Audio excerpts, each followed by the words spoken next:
CJP protest से एक बात तो जग जाहिर हो गया कि अगर आपको अपनी बात सरकार के कानों तक लेकर के जानी है तो आपको दिल्ली आना होगा।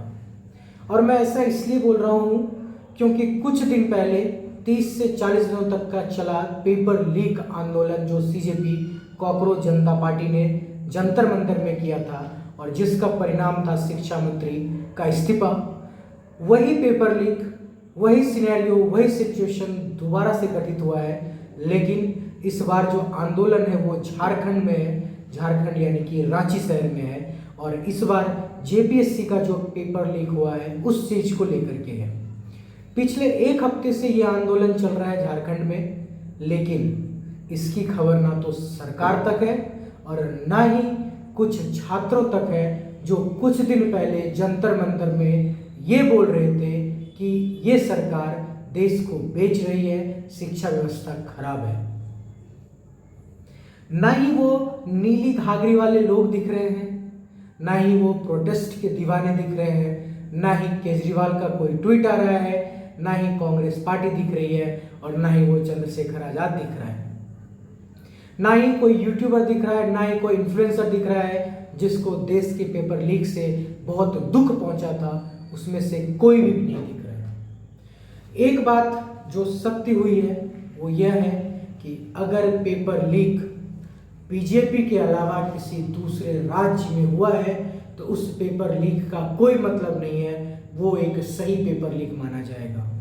लेकिन वही पेपर लीक अगर बीजेपी के राज्य में होगा तो वो पेपर लीक से छात्रों का भविष्य खराब होगा और लोग सड़कों पर आ जाएंगे। ये बात मैं नहीं बोल रहा हूं और ना ही ये बात को लोग बोल रहे हैं, ये बात अभी इंडिया का सिचुएशन बोल रहा है। क्योंकि एक सिर्फ नीट का एग्जाम के पेपर लीक के लिए दिल्ली के जंतर मंतर में जो स्टूडेंट पहुंचे थे, आज उनमें इतनी हिम्मत नहीं है कि झारखंड में जो पेपर लीक हुआ है वहां करके बोल सके।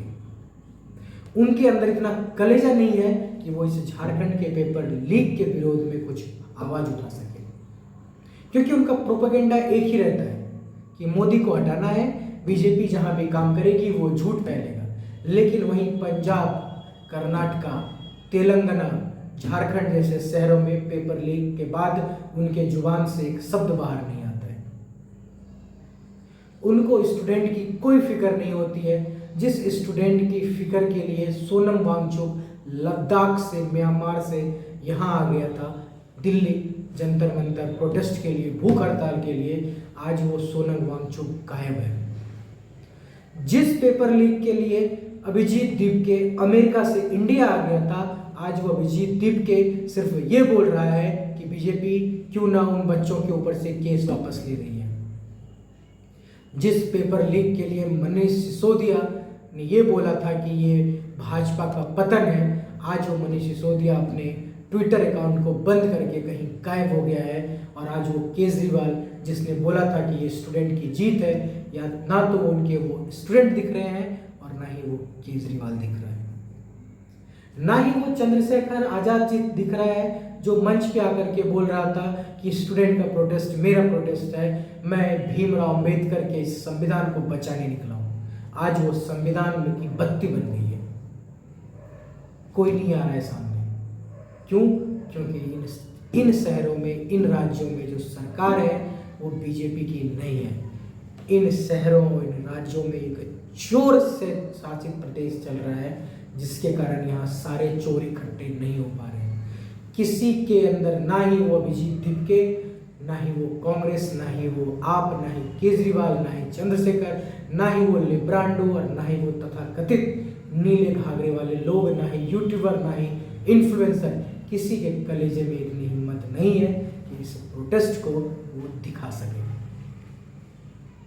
और हम बात करते हैं कि पूरा इंडिया स्टूडेंट के लिए एक जैसा हो गया। ना ही वो बेहुदे और बेहिसाब बोलने वाले जेंजी यहाँ आए हैं और ना ही वो लोग बोलने वाले, मोदी की माँ को गाली देने वाले आज इस प्रोटेस्ट में शामिल होने आए हैं।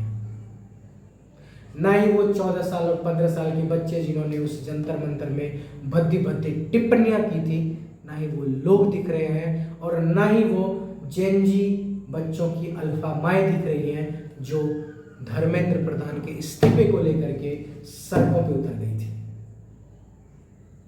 कोई नहीं दिख रहा है, क्योंकि इनका मकसद एक ही था कि किसी तरह बीजेपी को नीचा दिखाना, जो इन्होंने कर दिया। इनका मकसद कभी पेपर लीक था ही नहीं। इनका मकसद था कि पेपर लीक के बहाने एक सरकार को गिराने का, क्योंकि अगर इनका मकसद स्टूडेंट के लिए होता तो शायद वही कठोर कानून, वही इस्तीफा आज झारखंड के रांची शहर में बैठे बच्चों के लिए भी होता। वही लोग थे जो धर्मेंद्र प्रधान के इस्तीफा के लिए ये बोलते थे कि प्रधान या तो इस्तीफा दे दो या फिर कुछ और दे दो। आज उन लोगों के मुंह बंद गए हैं। आज उन लोगों के जुबान से एक शब्द बाहर नहीं निकल रहा है। इन्हें कौन सा जैन जी कहा जाए, इनको क्या बोला जाए? कहाँ गया वो जैन जी का कानून? कहाँ गया वो जैन जी जो ये बोल रहा था कि कहीं भी पेपर लीक होगा हम वहाँ अवेलेबल रहेंगे? कहाँ गया वो कानून? और कहाँ गए वो लोग जो फिलहाल कुछ दिन पहले, ज़्यादा दिनों की बात नहीं, आज से ठीक 10 दिन पहले वो लोग उसी जंतर मंतर में उपस्थित थे और मोदी के विरोध में, पेपर लीक के विरोध में नारे लगा रहे थे। इनका एक ही मकसद था, इस देश से बीजेपी को हटाओ और किसी तरह इस देश को लूट करके खा जाओ। मकसद साफ था। शायद आज की जेन जी जनरेशन इसको समझ नहीं पाई और उन्होंने इस अभद्रता को अपना कॉन्फिडेंस समझा और बोल पड़े। आज उनके मुंह से, जबान से अगर बात नहीं निकल रही है तो शायद उनका कॉन्फिडेंस वो उन एक पत्ते की तरह था जो कभी भी झड़ के बाहर जा सकता है।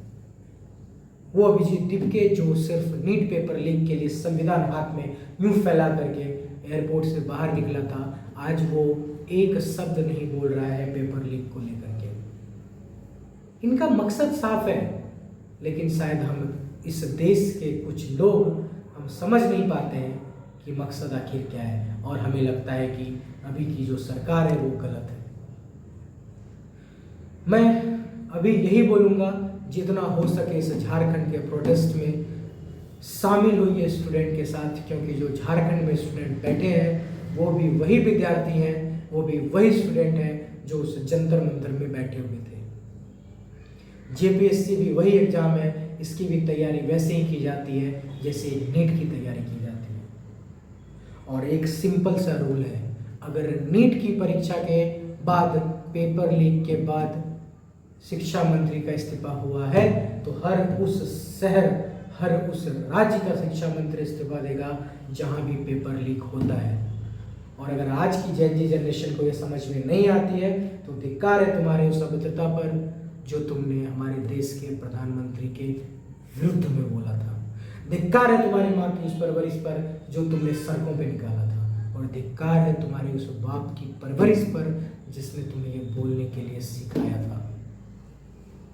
ठीक है, तो बस आज के लिए इतना ही बोलूँगा कि ये पेपर लीक किसी खास जाति, किसी खास राजनेता या किसी खास राजनीति से नहीं है। ये पेपर लीक एक स्टूडेंट का मुद्दा है और इस मुद्दे को जड़ से खत्म करना चाहिए, चाहे वो पंजाब हो, चाहे वो तेलंगाना हो, चाहे वो बिहार हो, या फिर वो कर्नाटक या फिर बेंगलोर क्यों ना हो। पेपर लीक से स्टूडेंट की मौत होती है तो पेपर लीक को बंद करो, ना कि राजनेता को दूर करो। आज के लिए बस वीडियो में इतना ही। सपोर्ट कीजिए झारखंड के लोगों को, ज़्यादा से ज़्यादा रांची पहुंचिए, हो सके तो ज़्यादा से ज़्यादा मदद कीजिए। आज के लिए इतना ही। Thank you so much, bye bye, take care, जय श्री राम।